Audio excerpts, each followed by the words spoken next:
Sampurasun, wilujeng patepang deui sareng simkuling. Tah, dina pedaran kali ieu, urang bade ngulik hiji hal anu wah penting pisan. Nyaeta kumaha carana urang bisa maham eusi warta TV, komo deui anu ngagunakeun bahasa indung urang, bahasa Sunda. Janten, urang bakal sasarengan ngabedah timimiti pisan dasarna, terus kana anatomi naskahna, nepi ka praktik jurnalistikna. Siap? Hayo atuh urang mimitian. Oke, supados pedaran urang teh pugu alurna, sareng gampil dicerna, sadaya materi teh tos dibagi kana 5 bagian. Kahiji, urang ngobrolkeun heula dasar-dasar warta. Teras, urang bedah anatomi naskah warta TV. Nu katilu, aya teknik jurnalistik siaran. Kaopat, tak iyo kanggo nu hoyong praktek, siklus praktek reporter. Sareng nu pamungkas, urang neluman pesen pamungkas makna Sunda. Tong lami-lami deui, hayu urang langsung kana bagian nu kahiji. Janten di bagian kahiji ieu nya, urang mimitian tina anu paling dasar. Naon si ari warta teh, kumaha kamekeranana ti baheula nepi ka ayeuna. Tah, ieu teh ibarat pondasina. Urang kedah paham heula ieu sate acan ngalengkah ka anu langkung jero. Tah, ayeuna patarosanana, naon atuh hari warta teh? Gampilna kieu, warta teh gagaduhan rumus. Aya 3 unsur anu teu tiasa dipisahkeun. Nu kahiji, kedah aya iber atanapi kajadian. Jelas kedah aya hiji hal anu kajantenan. Kadua, kajantenan eta kedah dumasar kana kanyataan. Hartosna faktanya sanes opini, sanes fiksi. Teras nu katilu, iber anu faktual teh ditepikeun ngaliwatan media. Tah, upami 3 unsur ieu ngahiji, kakara janten hiji anu disebat warta. Saderhana sanes? Ayeuna urang ngobrolkeun pengaruh teknologi. Wah, pengaruhna teh hageng pisan. Parobahana drastis. Cobi matan, zaman biari, warta teh butuh proses anu panjang.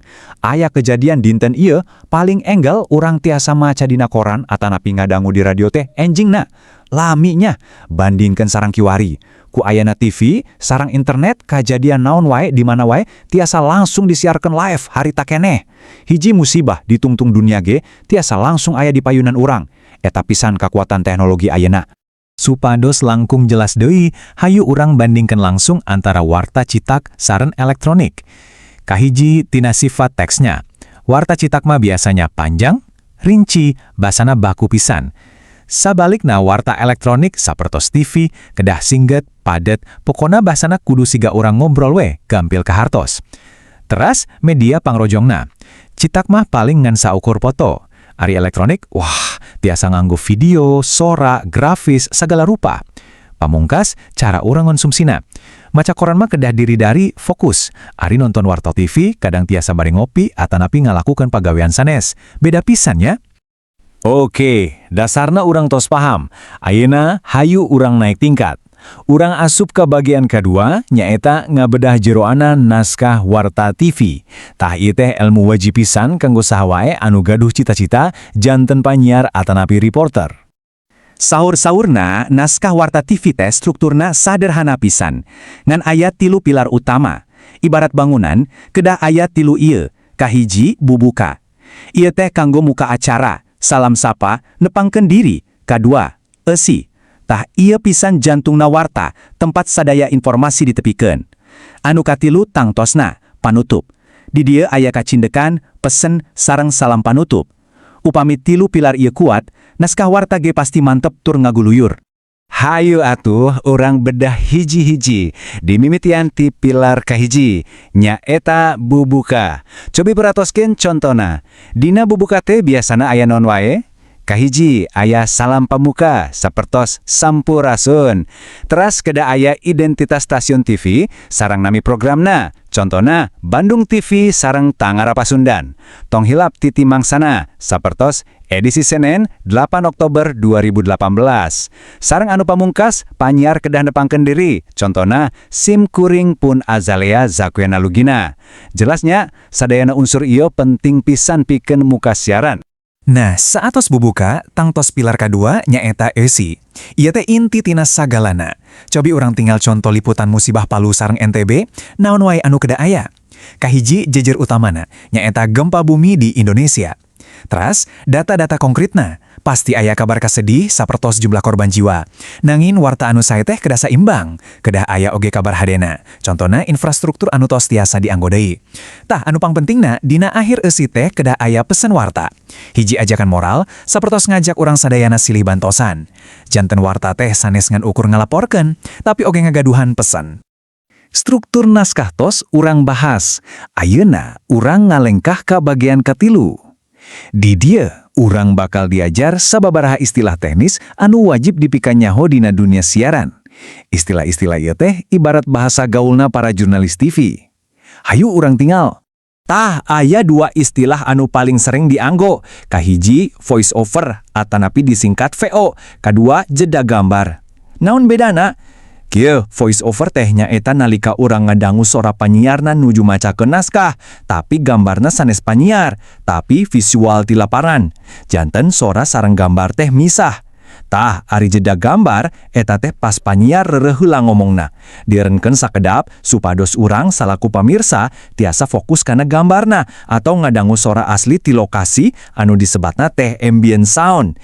Janten duanana penting pisan pikeun ngawangun suasana. Oke. Teorina tos cekap. Ayeuna waktosna urang ngobrolkeun praktek. Dina bagian kaopat ieu urang bakal ningali siklus atanapi lengkah-lengkah kanggo latihan janten reporter. Pan saur sepuh ge, teori wungkul mah moal janten nanaon upami teu dipraktekkeun. Hayu urang tinggal kumaha carana. Tah ieu siklusna, aya 5 lengkah anu kedah terus diputer.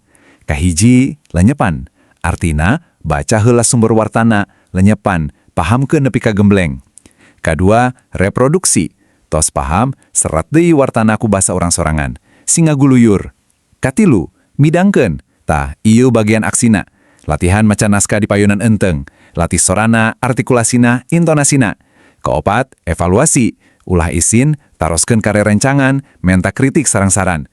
Anu kalima, pangajen.